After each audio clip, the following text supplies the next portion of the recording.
이번 강의에서는 반복문과 조건문을 살펴보도록 하겠습니다. 반복문은 언제 쓸까요? 같은 동작을 반복적으로 수행해야 되는 경우에는 반복문을 사용합니다. 그 다음에 특정 조건에 의해서 다른 흐름을 동작해야 되는 경우에는 이제 조건문을 사용하게 되죠. if문이나 스위치문 같은 걸 사용합니다.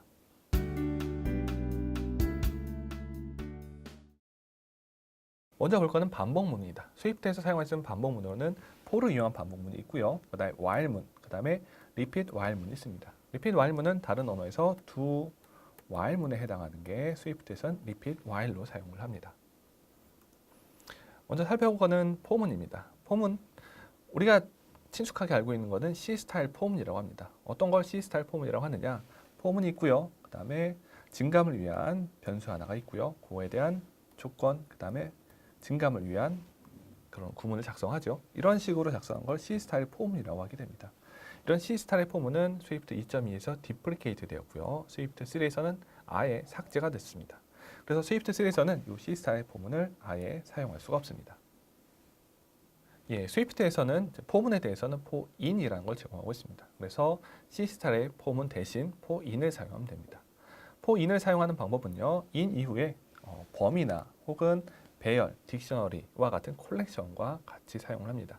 그럼 포인을 사용하는 방법을 세세히 살펴보도록 하겠습니다. 먼저 범위를 이용하는 방법입니다. 이게 바로 이제 C스타일의 포문을 대체할 수 있는 방법이 됩니다.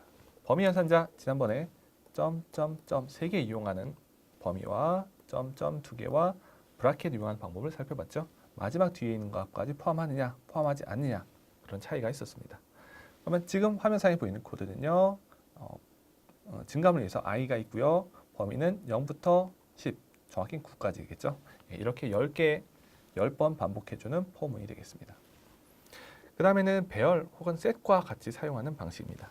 인 이후에는 콜렉션을 작성합니다. 화면상에 있는 코드에서는 배열, 1부터 5까지의 원소를 가지고 있는 배열을 가지고 순회하는 그런 포문을 작성한 코드가 되겠습니다. 배열에 있는 각 원소에는 아이템이라는 값으로 대입이 돼가지고 1, 2, 3, 4, 5씩 5번 반복하는 포문이 되겠습니다. 그 다음에 볼 거는 포문을 가지고 동작하는 딕셔너리를 가지고 동작하는 포문입니다. 딕셔너리 같은 경우는 키와 밸류 구성되어 있죠. 그래서 앞에 튜플을 이용하게 되면은 키는 앞에 있는 것, 튜플의 앞에 있는 값, 밸류는 뒤에 있는 값으로 각각 대입이 됩니다. 그래서 이것을 이용해서 딕셔너리에 있는 개별 원소들의 키와 값을 이용해서 순회를 할 수가 있습니다. 그리고 문자열에 콜렉션이 들어가 있는 부분이 있습니다. 뭐냐면 문자열의 뷰를 사용해 가지고 콜렉션을 만들 수가 있는데 만약에 캐릭터스라고 부르는 뷰를 사용하게 되면은 캐릭터의 집합으로 문자를 취급할 수가 있습니다. 그거를 포와 같이 사용하게 되면은 개별 캐릭터들이 앞에 있는 ch에 대입이 돼 가지고 문자열의 문자 개수만큼 순회하는 동작을 진행할 수가 있습니다. 그 다음에 보는 반복문으로는 while문이 있습니다. while문은 두 가지 방법이 있는데요. while문, 조건이 앞에 오는 while문이 있고요. 조건이 뒤로 가는, 나중에 오는 while문이 있습니다. 먼저 조건이 앞에 오는 while문은요. 작성할 때 조건문 작성하게 되는데 스위프트에서는 조건문에 대해서 괄호를 생략할 수가 있습니다. 그래서 10보다 작다는 조건문에 대해서 괄호를 생략하고 작성할 수 있고요. 바디 안에는 이런 식으로 반복적으로 동작하는 코드를 작성할 수가 있습니다. 플러스 자체도 스위프트 3에서는 삭제됐다는 거 기억하시죠? 그 다음에 do while문, 지금 조건문이 나중에 나오는 do while문이 있는데 스위프트에서는 그거를 repeat while문으로 대체가 됐습니다. 물론 스위프트 2.0대에서는 do while문을 사용했었는데 3가 가면서 repeat while문으로 변경이 됐습니다. 그래서 repeat을 쓰고요. body문, 반복적으로 동작하는 body를 작성하게 되고 그 다음에 while 이후에는 조건문을 작성합니다. 역시 조건문에는 괄호를 생략해서 작성할 수 있습니다. 이런 식으로 while문을 이용해서 반복하는 두 가지 방법까지 살펴봤습니다.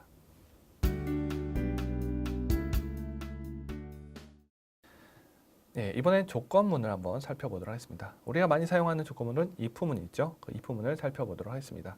먼저 if문에 작성하는 조건부에 괄호를 생략할 수가 있습니다. 물론 괄호를 넣어도 되고요. body를 작성해야 될 때는 중괄호를 이용하게 되는데 보통 다른 언어에서는 body에 한 줄짜리 바디를 작성할 땐 중괄호를 생략하곤 합니다. 그런데 스위프트에서는 한 줄짜리 바디를 작성하더라도 중괄호를 생략할 수가 없습니다. 한번 코드를 한번 살펴보도록 하겠습니다. if문이 있고요. 3이 2보다 크다. 조건부를 작성했습니다. 괄호를 생략했고요. 바디를 작성해야 되는데 바디에 한 줄짜리 프린트문이 있습니다. 한 줄짜리면 중괄호를 생략하곤 하는데 스위프트에선 이 중괄호를 생략하면 안 됩니다. 반드시 작성해 줘야 됩니다. 그다음에 조건절을 작성하게 될 때 결과가 불리하게 나타나도록 작성해야 됩니다. 어떤 의미냐면요. 만약에 참조가 널인지 아닌지 스위프트에는 nil이라고 합니다. nil인지 아닌지 비교하는 코드를 작성이 될 때는 보통 참조 하나만 넣고 비교하도록 코드를 짜기도 하게 되는데 이러면 스위프트에서는 에러가 나게 됩니다. 즉 결과가 nil인지 아닌지 확실하게 비교하는 코드 혹은 not equal 해가지고 비교하도록 그 결과가 불리하게 나타나도록 작성해줘야만 에러가 나지 않습니다. 그래서 스위프트에서는 이런 식으로 참조만 넣어서 nil 비교를 하게 되면 에러가 나게 되고요. 정확히 nil이다, nil이 아니다 라는 식으로 코드를 작성해줘야만 가능합니다. 그 다음 물건은 if문에 else를 많이 사용하죠. 그렇게 사용하는 예제 코드 한번 살펴보도록 하겠습니다. if문이 있고요. 조건절에 가로 생략해서 작성했고요. 중괄호 이용하는 거 있죠. 한 줄짜리 바디더라도 중괄호를 생략하지 않습니다. else if 작성했습니다. 이번엔 조건이 두 개가 됩니다. or를 이용해서 두 개의 조건 작성했습니다. 근데 역시 조건부에 가로를 생략할 수 있죠. 물론 작성해도 됩니다. 한 줄짜리 바디가 있더라도 역시 중괄호는 생략하지 않고 작성합니다. else절 이런 식으로 if, else if, else를 사용하는 예제 코드를 살펴봤습니다. 예, 스위프트에서 if를 사용하는 방법으로는 if let binding이 있습니다. if let binding은 뭐냐면요. 옵셔널 밸류에 옵셔널 값에 유효한 값이 있는 점들을 판단해주는 즉 nil인지 아닌지 여부를 판단할 때 사용을 합니다. 정확히 옵셔널에 대한 것, nil에 대한 것은 옵션을 다룬 장에서 이후에 다루긴 하겠습니다만 if문에서 어떻게 사용하나를 한번 살펴보도록 하겠습니다. if문이 있고요. if문 안에 조건절에는 값을 대입해주는 코드가 들어가게 됩니다. 앞에 상수를 주로 작성하게 되고요. 뒤에는 함수나 혹은 옵셔널 값을, 옵셔널 변수를 대입해 줍니다.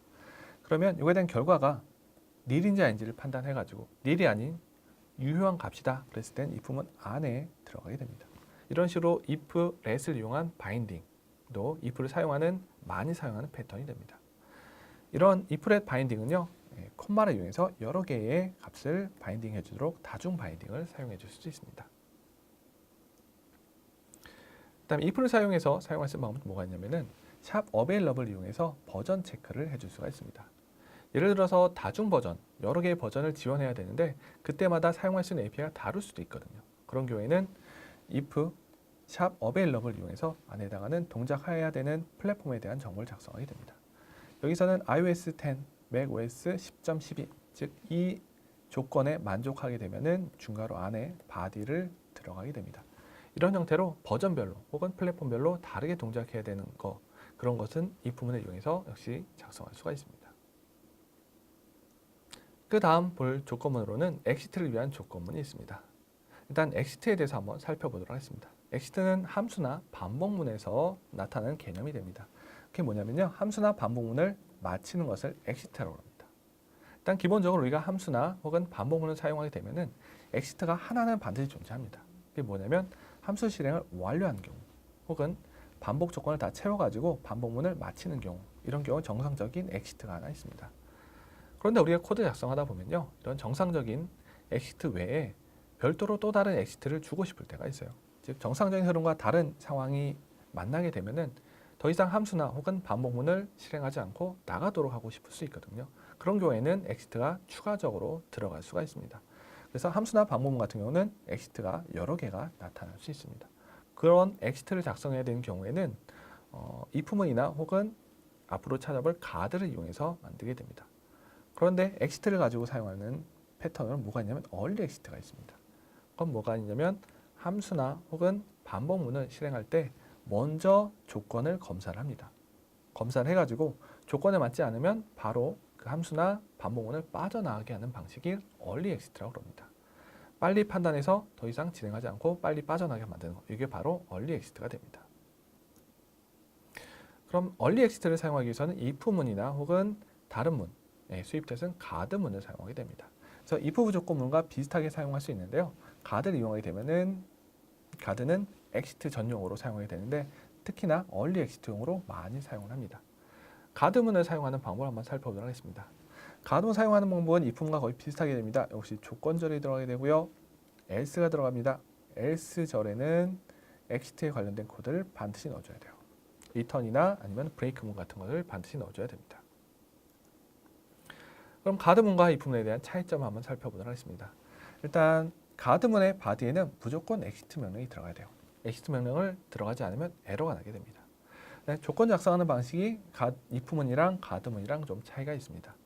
if문 같은 경우에는요, 진행이 불가능한 상황의 조건을 작성해서 exit를 시켜줍니다. 가드문 같은 경우는요, 진행 가능한 상황의 조건을 작성하게 되고요, 그렇지 않을 경우 else를 이용해서 exit를 시켜줍니다. 그다음에 바인딩 스코프에서 좀 차이가 나는 점이 있습니다. 한번 코드를 한번 살펴보도록 하겠습니다. 펑션이 있고요. 함수는 좀 이따 다루긴 할 겁니다. 함수가 있고요. 함수를 작성합니다. 함수에 조건이 맞지 않으면 빨리 엑시트를 시켜버리고 싶어요. 그래서 가드문 작성합니다. 가드문 안에 조건을 작성하게 되고요. 이 조건이 맞으면 유효하면 그대로 진행이 되고 맞지 않을 때는 else문을 타게 됩니다. else문 안에는 뭔가 코드가 들어가야 되는데 break나 혹은 return 같은 문을 작성해 줘야 돼요. 그 다음에 프린트문 이용하게 됩니다. 여기서 주의 있게 봐야 되는 것은 스코프가 다르게 돼요. 가드문에서 스코프 하나가 만들어졌습니다. let 발이라고 벨이라고 만들어준 변수 혹은 상수가 있다면 그거는 같은 스코프를 가지게 돼요. 그래서 가드문과 같은 레벨에 있는 프린트문에서도 이 스코프가 유효하게 됩니다. 이런 식으로 if문과 가드문의 차이점을 한번 살펴봤습니다. 그러면 가드문과 if문에 대한 차이점을 코드로 한번 살펴보도록 하겠습니다. 얼리 엑시트를 구현한 예제가 되고요. 어떤 예제냐면 배열을 순회하면서 배열에 양수만 있어야만 계속 순회를 계속하는 그런 경우가 되겠습니다. 그래서 차이점 한번 비교해보는 기회가 되길 바랍니다. 그래서 배열을 순회합니다. for문 이용해서 배열을 순회해요. for in 쓰는 거 잊지 않으셨죠? if문 가지고 비교를 합니다. if 아이템이 0보다 작을 때는 브레이크합니다. 뭐죠? 순회를 계속할 수 없는 조건 작성하죠. 가드문을 할 때 차이점을 한번 살펴보도록 하겠습니다. for in 들어가게 되고요. 가드문 작성합니다. 이번엔 아이템이 양수인 경우에는 계속 순회한 조건이죠. 순회가 됩니다. 이 조건에 맞지 않을 때는 else를 이용해서 포문을 벗어나게끔 브레이크 하게 됩니다. 이런 식으로 이 포문 이걸 이용하거나 가드를 이용해서도 이런 얼리 엑시트를 작성할 수가 있는데요. 서로 조건을 작성하는 방식이 달라지게 됩니다.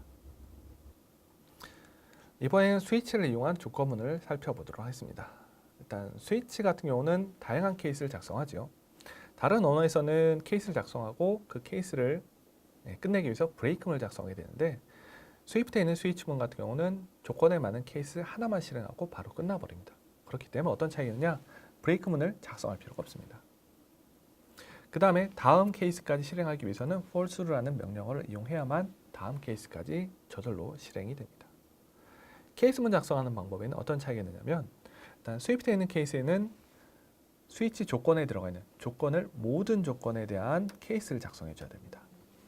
그래서 만약에 인티저를 작성했다. 그럼 모든 인티저 범위에 있는 값에 대한 케이스문을 작성해 줘야 돼요. 근데 사실상 그렇게 작성할 수 없는 상황이 됐다. 그랬을 때는 디폴트를 반드시 넣어줘야 됩니다. 지금 코드는 인티저 타입을 이용한 스위치 케이스의 일부 코드만 됩니다. 케이스 2만 넣습니다. 이후에 3이나 4, 5, 6 그런 나머지 값에 대한 처리가 안 되어 있기 때문에 스위프트에 있는 컴파일러가 이런 식으로 에러가 나게 됩니다. 친절하게 디폴트를 넣으라고 알려주죠. 그래서 모든 상황에 대한 케이스를 작성할 수 없으면 디폴트를 반드시 넣어줘야 됩니다. 스위치를 사용하는 예제 코드를 한번 살펴보면서 스위치를 어떻게 사용하나 좀 더 구체적으로 한번 살펴보도록 하겠습니다. 먼저 기본적인 사용 방법입니다. 스위치 들어가게 되고요. 조건에 하나의 값을 집어넣습니다. 정수형 값에 해당하는 값을 하나 집어넣습니다. 케이스를 작성합니다. 1인 경우에, 2인 경우에 브레이크문을 작성하지 않는 거 보이죠? 그 다음에 모든 정수형 값에 대한 케이스를 작성할 수 없다 보니까 디폴트를 이용해서 작성했습니다. 이런 형태로 기본적인 스위치 케이스를 작성해 볼 수가 있습니다. 그 다음에 케이스에 다양한 값을 콤마를 이용해서 작성할 수가 있어요. 콤마 이용해 작성할 수도 있고요. 그다음에 false로 보이죠? false로 같은 경우는 다음 케이스로 실행하게 만드는 게 false라는 명령이 되겠습니다. 그 다음에 케이스에 범위 연산자를 이용해서 다양한 범위를 사용할 수 있어요. 4.6 이렇게 작성했는데 그러면 4에서 5까지가 되겠죠. 그래서 이 범위 안에 속한다면은 4에서 5 사이라는 값이 콘솔에 출력이 될 겁니다. 이런 형태로 케이스의 콤마를 이용해서 다양한 값을 입력하거나 범위 연산자를 이용하는 방법을 살펴봤습니다. 그다음에 튜플을 사용하게 될 때 스위치에는 케이스에도 역시 마찬가지로 튜플을 작성합니다. 지금 예제 코드에서는 두 개의 원소를 가진 튜플이기 때문에 케이스에서도 두 개의 원소를 작성합니다. 그런데 여기 보면은 언더스코어를 이용한 코드가 보입니다. 이 언더스코어는요, 값은 이때 사용하지 않겠다, 무시하겠다는 뜻이 됩니다. 그래서 지금 같은 경우는 첫 번째 원소만 맞으면 동작하겠다는 뜻이 되고요. 두 번째는 어떠한 것이 오든 상관하지 않겠다. 즉 그래서 지금 같은 경우에는 세 번째 있는 케이스가 실행이 되고요. 1, 또 1이라는 값이 콘솔에 출력이 됩니다. 그 다음 스위치 사용하는 방법 중에 굉장히 사용하는 방법이 많죠. 바인딩을 여기다 넣을 수도 있습니다. 어떻게 했냐? 역시도 튜플입니다. 이 두 가지 값을 가진 튜플을 가지고 스위치 케이스를 비교합니다. 케이스 1 나왔습니다. 두 번째 독특하네요. 렛이 들어갔네요. 이건 뭐냐면 앞에 값이 맞으면 뒤에 값을 y라는 값에 바인딩하겠다는 뜻이 됩니다. 그래서 y에는 2라는 값이 들어갈 텐데 첫 번째 원소가 다르기 때문에 실행이 되지 않을 거예요. 그럼 두 번째 케이스로 갑니다. 이번엔 앞자리에 들어갔네요. 뒤에 2가 맞으면 앞에 있는 값이 x에다가 대입이 될 겁니다. 이번엔 두 번째 원소가 서로 맞기 때문에 이 케이스가 실행이 될 겁니다. 이때 x의 값은 요 값 2가 대입이 되게 됩니다. 그래서 이 코드가 실행이 됩니다. 이런 식으로 이제 케이스에는 바인딩을 작성할 수가 있습니다. 스위치 케이스를 사용하는 좀 더 복잡한 케이스 한번 보도록 하겠습니다. 역시 튜플이 들어간다고 보고요. 케이스를 작성합니다. 이번에는 웨어절이 들어가네요. 웨어절을 이용해가지고 그 바인딩을 하되 그에 대한 조건을 작성할 수 있습니다. 그래서 x, y로 다 바인딩하되 x가 0보다 큰 경우가 될 거고요. 지금 같은 경우는 x는 0보다 작고 그리고 y는 0보다 크다. 이런 식으로 웨어를 이용해서 케이스의 조건을 작성할 수가 있습니다.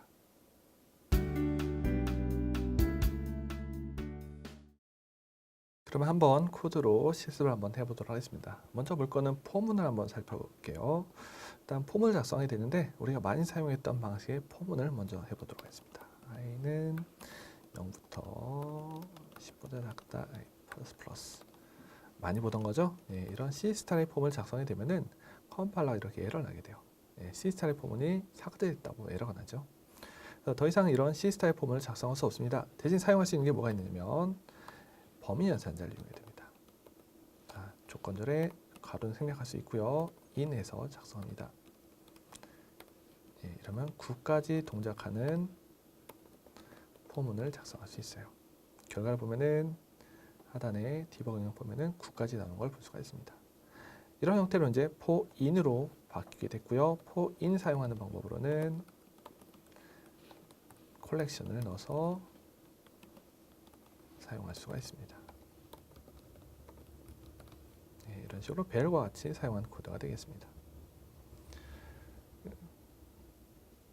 그 다음에 볼 건 이제 조건문에 한번 살펴보도록 하겠습니다. 조건문에는 if문을 사용하죠. if 조건문 작성합니다. i가 10보다 큰지 작은지를 작성할게요. 가로는 생략할 수 있고요. 이렇게 작성해도 됩니다. 그리고 바디 안에는 한 줄짜리 코드가 있다 하더라도 잘못 작성했네요. i로 갈게요. 한 줄짜리 코드가 있다 하더라도 중괄호를 생략하게 되면은 컴파일러가 에러가 납니다. 에러가 나게 돼요. 그래서 중괄호를 한 줄짜리 하더라도 꼭 넣어줘야 된다는 거, 그런 점을 if문을 사용할 때 주의를 하셔야 됩니다. 그 다음에 exit문을 사용해야 될 때 이제 그 if문을 이용하거나 가드문을 사용할 수 있다고 했는데 가드문 사용하는 방법을 한번 살펴보도록 하겠습니다. for를 이용해서 순회를 하면서 만약에 조건에 안 맞지 않으면 빠져나가도록 만들도록 하겠습니다. 폼은 만들고요. 앞에 있는 코드를 재사용할까요? 여기 있는 코드를 재사용하겠습니다. if문 작성할 때는 아이템이 만약에 2보다 작으면은 2보다 크면은 빠져나가도록 만들겠습니다. 브레이크문을 작성해서 빠져나갑니다. 가드문을 사용할 때는요, 어떤 차이점이 있냐면 가드문 사용은 똑같습니다. 대신 범위가 달라요. 아이템이 2보다 작거나 같을 때는 계속 동작이 가능하죠. 그렇지 않을 때는 else절을 이용해서 작성합니다. 그때 브레이크문을 작성해요. 예, 그러면은 if문을 작성할 때와 이제 가드문을 사용할 때 차이점이 보이죠. 서로 조건문을 작성할 때 서로 반대 방향으로 작성하는 것을 볼 수가 있습니다. 이런 형태로 엑시트를 위한 가드문 사용하는 방법을 살펴봤고요. 그 다음에는 스위치 케이스를 한번 살펴보도록 하겠습니다. 일단 또 값을 하나 만들도록 할게요. 스위치 케이스를 작성합니다. 중괄호에 케이스를 작성합니다. 1인 경우에는 프린트해서 1을 작성합니다. 브레이크는 필요 없이요. 그냥 케이스로 넘어가면 돼요.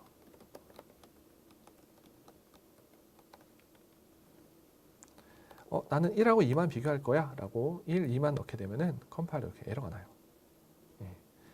모든 경우, 지금 인티저 타입에 있는 모든 케이스를 작성할 수 없다 보니까 디폴트 이용해서 그렇지 않을 경우에 대한 것을 넣어줘야 됩니다. 이렇게 되면 컴파일러가 에러를 내지 않고 동작하는 걸 볼 수가 있습니다.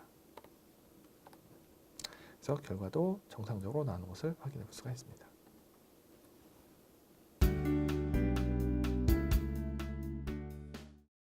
예, 지금까지 이제 스위프트에 있는 제어문을 살펴봤습니다. 크게 반복문과 조건문을 살펴봤습니다. 반복문으로는 우리가 많이 사용했던 C스타일의 포문 대신 사용할 수 있는 포인을 살펴봤고요. 네, while문과 repeat while문을 살펴봤습니다. 서로 조건절이 앞에 나오냐 뒤에 있느냐 그런 차이가 있었죠. 네, 조건문 살펴봤습니다. 스위프트의 조건문으로는 if문을 사용해봤고요. if문에 iflet을 이용한 바인딩 이런 사용하는 패턴도 살펴봤습니다. 그 다음에 엑시트를 위한 그중에 특히 얼리 엑시트 용도의 가드문을 살펴봤고요. if문과 어떤 차이점이 있나를 살펴봤습니다. 그 다음에 스위치 케이스 문을 이용해서 다양한 종류의 케이스를 사용하는 방법을 우리가 살펴봤습니다.